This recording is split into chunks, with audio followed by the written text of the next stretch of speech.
As you know, panel, in the case of our mystery challenger, we go to a different form of questioning. You ask one question at a time, in turn, moving clockwise. And let's begin with Bennett Cerf. Well, the town is absolutely loaded this weekend with... What really happens after the final curtain falls? In this video, we're revealing 20 strange details found in celebrity autopsy reports and wills. And trust us, it's not what you'd expect. From secret mistresses and sealed diaries to suspicious deaths and ghostly love letters, these Golden Age stars left behind more than just fame. Some stories shocked families, others rewrote legacies.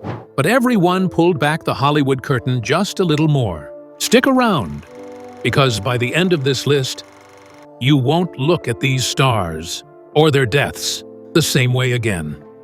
Gary Cooper, a secret mistress in the will.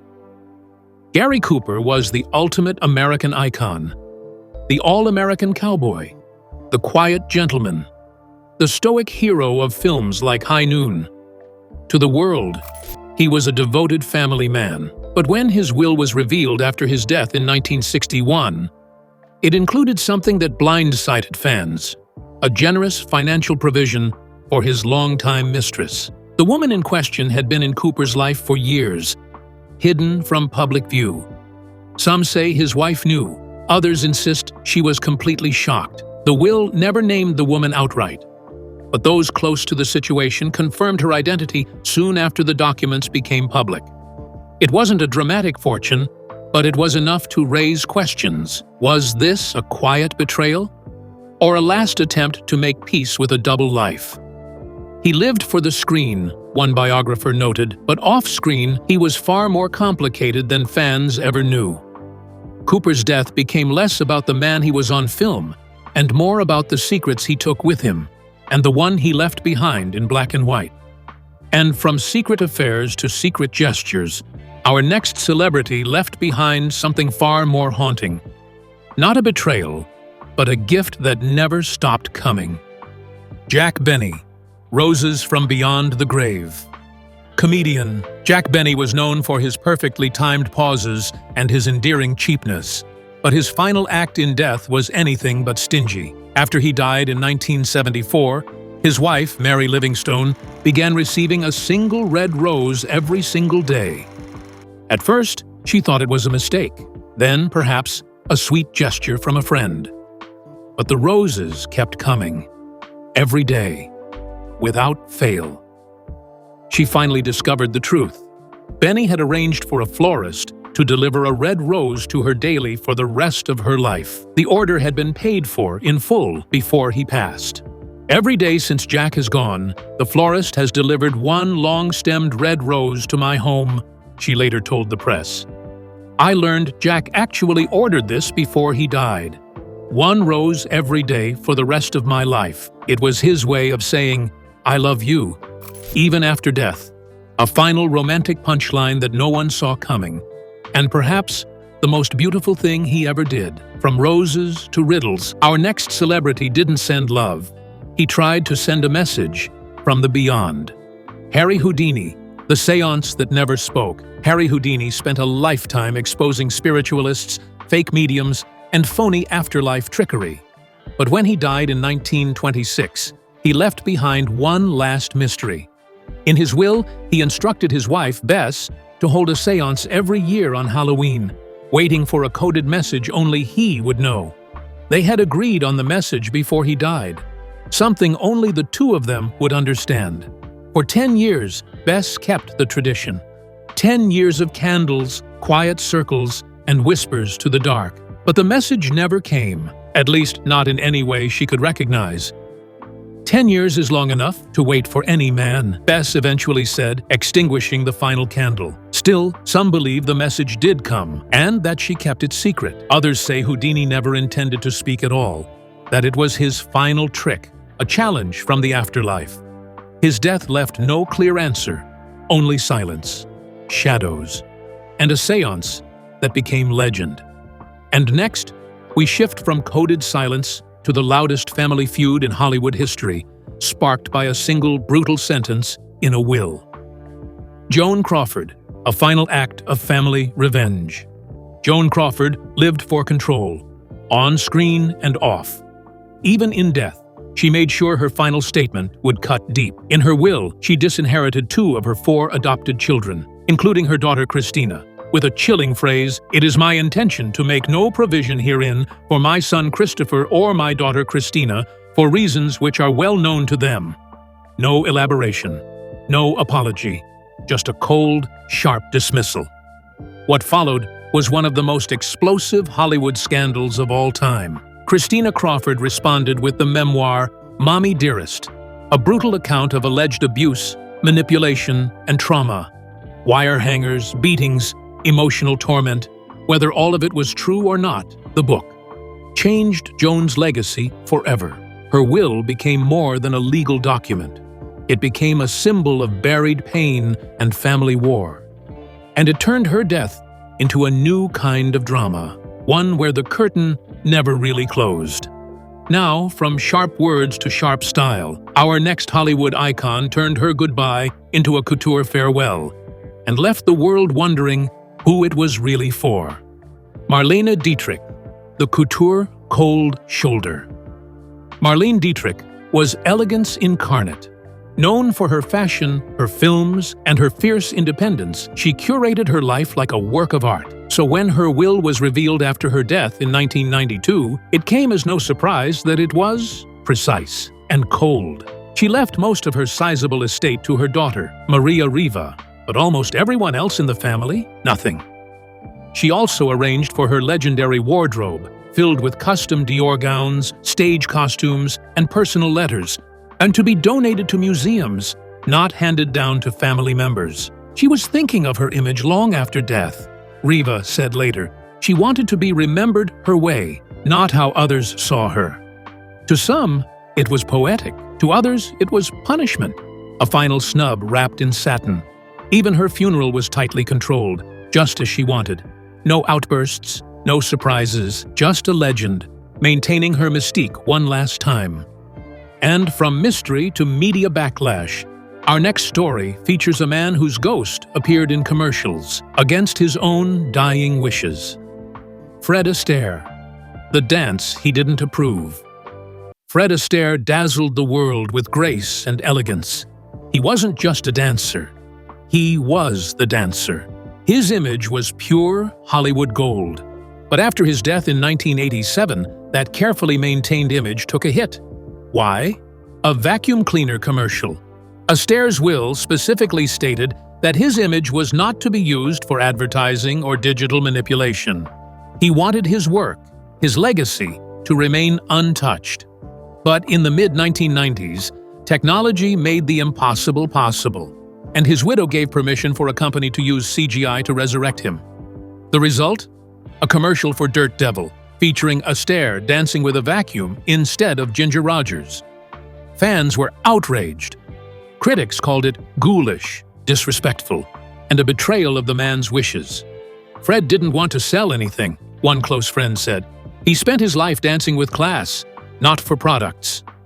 His widow defended the ad, saying it was a tribute. But for many, it was a haunting reminder that not even death can protect a legacy when money talks.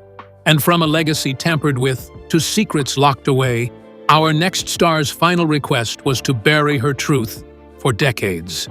Gloria Swanson, Diaries Locked from the World. Gloria Swanson was the queen of silent cinema, a larger-than-life star who played fading actresses with eerie realism in Sunset Boulevard. But when she died in 1983, she left behind something more powerful than any role: her personal diaries. And they weren't to be read. Not yet. Her will stated that the journals, which reportedly contained intimate details about her relationships, including her affair with Joseph Kennedy Sr., would be sealed for decades after her death. Why? No one knows for sure. Fear of scandal? Family protection? Or just a desire to control her story one last time? She didn't want the world to define her without her permission, said a former assistant, even after death. The journals remain stored away, gathering dust and legend.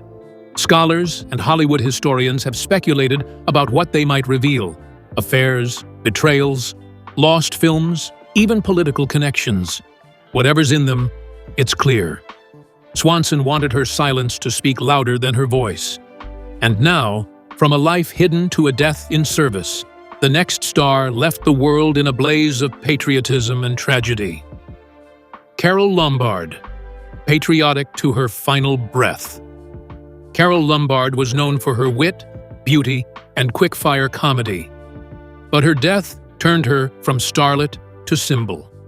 In 1942, at the height of rewrote, she boarded a plane after a successful war bond tour. She never made it home. The crash killed everyone on board. Lombard was only 33. But what came out in her will painted a picture of someone deeply devoted to her country. She had arranged for a portion of her estate to be donated to the war effort, a quiet gesture never publicized in her lifetime. Her death sparked wild conspiracy theories. Some believed the plane was sabotaged. Others claimed the crash was a warning from Nazi sympathizers. No evidence ever surfaced, but the mystery only made her final act feel more heroic. She died serving something bigger than herself, a contemporary said. She gave Hollywood a patriot to remember. And now we shift from public heroism to private generosity, as the next star used her will to lift up those long forgotten by fame. Mary Pickford, the star who remembered the forgotten. Mary Pickford was America's sweetheart, a silent film megastar and co-founder of United Artists. But after the cameras stopped rolling, she became reclusive, hidden away in her grand estate, Pickfair. Many assumed she had lost touch with Hollywood altogether. They were wrong. When Pickford died in 1979, her will revealed an unexpected act of kindness. She left money specifically for aging, struggling actors, many of whom had been forgotten by the very industry they helped build.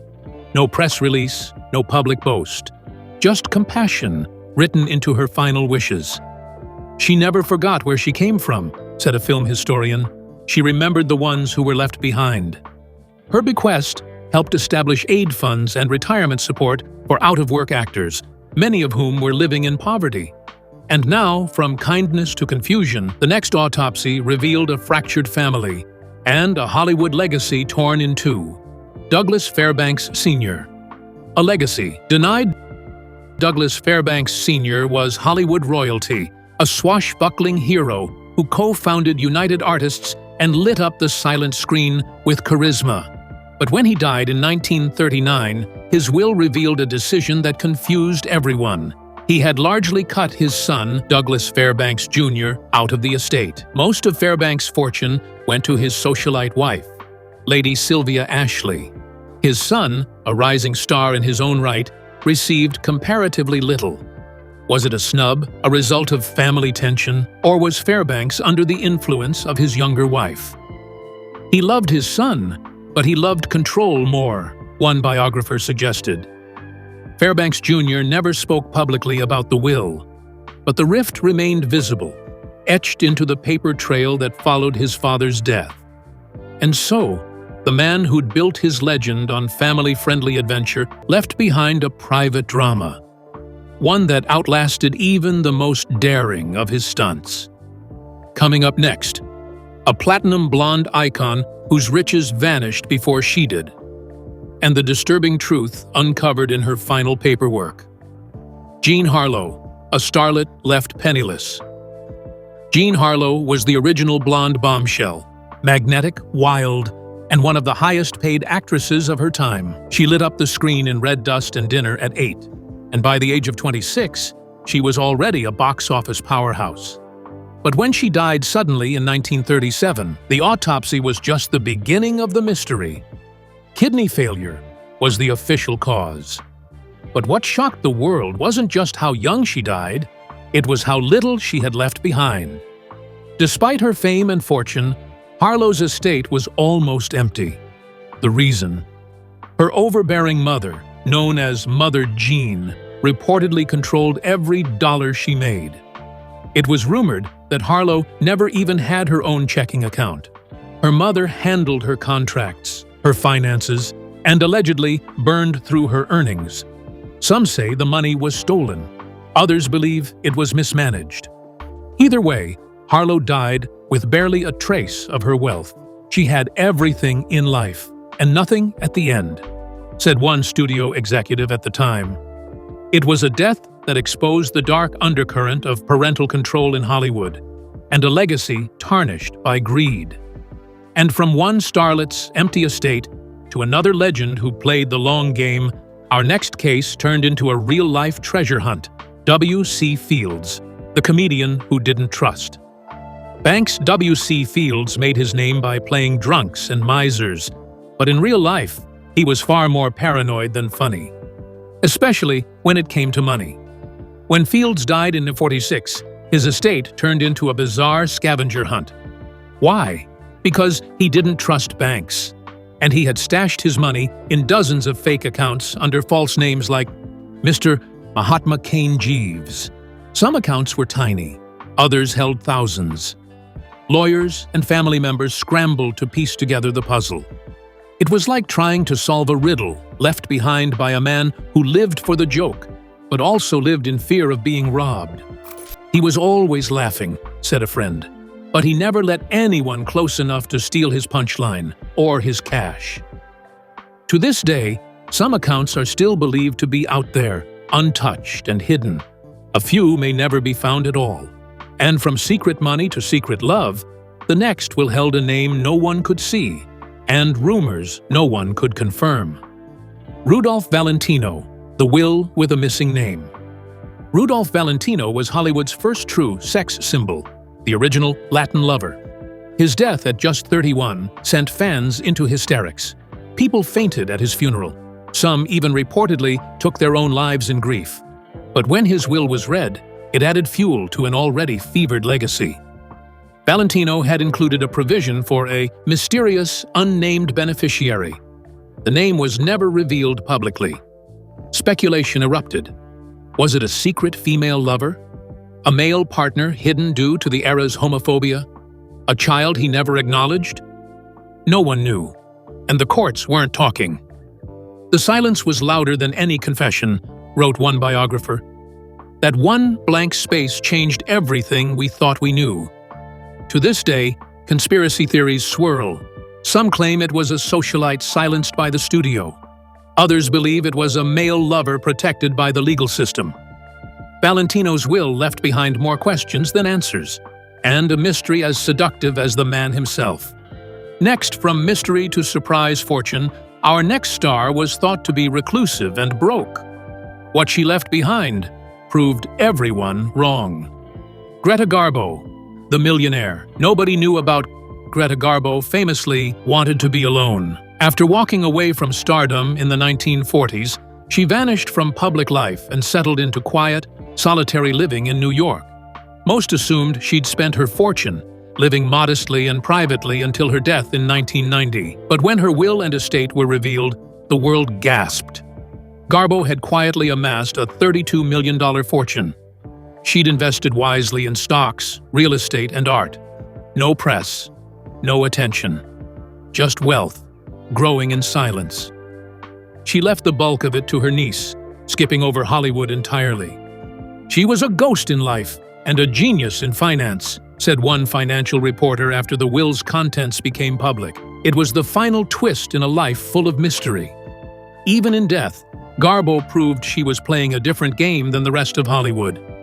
From quiet fortune to cold farewell, our next entry is a reminder that some stars leave with love and others leave with a locked door. Barbara Stanwyck, cutting the cord completely. Barbara Stanwyck was the queen of tough. With roles in Double Indemnity and Stella Dallas, she built a career playing strong, complicated women and lived the same way off-screen. So when her will revealed that she had completely disinherited her adopted son, Dion Fay, no one was entirely surprised. Their relationship had always been rocky. Dion had been adopted during her first marriage, but they drifted apart quickly. In adulthood, he accused her of emotional neglect. She accused him of betrayal. When she died in 1990, her will made it official.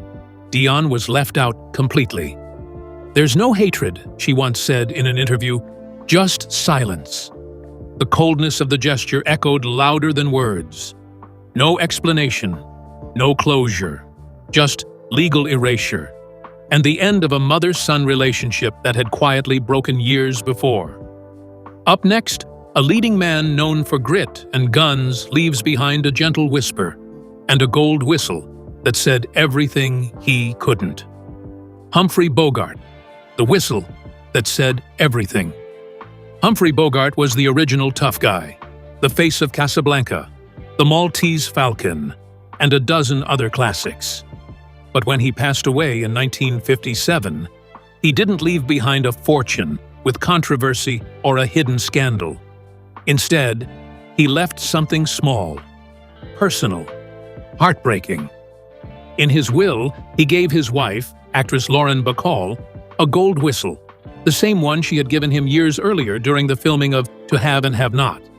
Engraved on it were the words from their iconic exchange.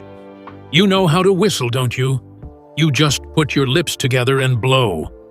That line had been flirtation on screen. In death, it became a love letter. He also left the bulk of his estate to Bacall, ensuring she and their children would be protected. No bitterness, no betrayal, just quiet devotion from a man known for grit. It was a goodbye only Bogey could give, Bacall later said. Tough but tender. From a romantic final note, we turn to a farewell defined by strength and legacy, carved into a tombstone by the Duke himself. John Wayne, Spanish words and American grit. John Wayne was the embodiment of rugged Americana. He didn't whisper emotions or leave love letters behind. He went out the way he lived, strong, private, and proud. When he died in 1979, his will divided his estate carefully among his children and set aside funds for cancer research.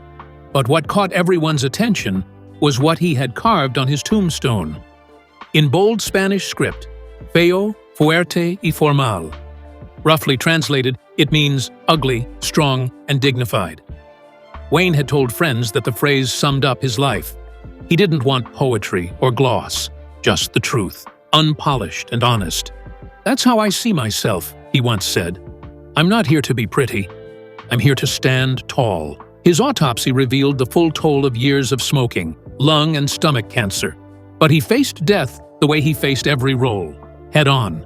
And now, from physical grit to emotional exhaustion, our next star's autopsy exposed a story of systemic abuse and deadly dependency. Judy Garland, toxic mix of pills and tragedy. Judy Garland's death in 1969 wasn't just a loss, it was a wake-up call. The Wizard of Oz star had spent her entire life in the grip of the entertainment industry, her body a battleground of pills, pressure, and broken promises. Her autopsy revealed the cause, an accidental overdose of barbiturates. But the deeper story was harder to swallow. She weighed just 90 pounds. She was malnourished, her liver was damaged, her heart was weak. She had been given stimulants at 13 to stay thin for studio roles, then sleeping pills to come down. The cycle never ended. "They fed her pills like candy," said one biographer, "and no one stopped long enough to ask if she was okay." Judy's voice lives on in film, but her autopsy told the truth. Stardom had consumed her from the inside out. From a death filled with sorrow, we shift to one still wrapped in questions, and a car full of shadows. Thelma Todd had everything going for her: wit, charm, and that rare Hollywood sparkle that made her as magnetic in comedies as she was glamorous in photographs. Dubbed the Ice Cream Blonde, she quickly rose to stardom in the 1930s, lighting up the screen in films alongside the Marx Brothers and Laurel and Hardy. But her story didn't end with applause. It ended with a garage door, a parked car, and more questions than answers. On the morning of December 16, 1935, Thelma was found dead in her Packard convertible, inside her Pacific Palisades garage. The cause, authorities claimed, was carbon monoxide poisoning. She had fallen asleep with the engine running. Case closed. But few believed that story. She was only 29. Just the night before, she had been seen laughing at a Hollywood party. She was reportedly in good spirits, no signs of depression, no suicide note. And yet, there she was, slumped in the driver's seat, coat draped around her, dead by morning. The autopsy revealed unsettling clues: bruises on her face and body, a broken nose, blood on her lip, no alcohol in her system, no drugs. And then, whispers began. She had been romantically linked to multiple men, including her business partner Roland West and notorious mobster Lucky Luciano. Some believed she had refused to allow Luciano to use her popular cafe, Thelma Todd's Sidewalk Cafe, as a front for illegal gambling. Others suggested she had gotten too close to secrets that powerful people wanted buried. One investigator, decades later, put it bluntly: there were too many people who wanted her quiet. The garage belonged to West, and he lived just upstairs. Why didn't he hear anything? Why didn't anyone call for help? And why did the official investigation wrap up so quickly? Some speculated that she had been killed elsewhere and placed in the car to make it look accidental. Others argued that the garage had poor ventilation, and it truly was a tragic mishap. But none of the theories fully aligned with the physical evidence. Despite public suspicion and media frenzy, no one was ever arrested. No formal charges, no confession, just silence. Over the years, Todd's death has become one of old Hollywood's most notorious cold cases, a tragic mystery frozen in time. Books have been written, documentaries produced, theories still swirl, but the truth, whatever it was, stayed locked in that garage with her. And so, Thelma Todd remains not just a forgotten starlet, but a ghost haunting the golden age of film. A woman who made the world laugh and left behind a death no one could explain. And from a case shrouded in shadows, we end with one last Hollywood tragedy. A man who wore the cape of a hero, but whose final moments may have revealed something much darker. George Reeves, Superman's suicide. Or something more? Superman's suicide. Or something more? George Reeves was Superman. To a generation of kids in the 1950s, he was invincible. But in 1959, the man in the cape was found dead in his bedroom with a gunshot wound to the head. The police ruled it suicide, but not everyone believed it. His autopsy revealed no gunpowder residue on his hands. The positioning of the body was off. Witnesses changed their stories. And Reeves had been romantically involved with the wife of powerful MGM fixer Eddie Mannix, a man known to make problems disappear. Theories flew. Murder? Studio cover-up? Or was it really just the tragic end of a depressed actor? The facts don't add up, said one former detective. They never did. To this day, his death remains one of Hollywood's most hotly debated mysteries. Superman may have died, but the questions didn't. Behind the glamour, these final details told the truth. Strange, beautiful, or tragic. Thanks for watching. If you were surprised by any of these, hit that like button, subscribe for more dark Hollywood stories, and let us know in the comments which one you found the wildest. Until next time, stay curious.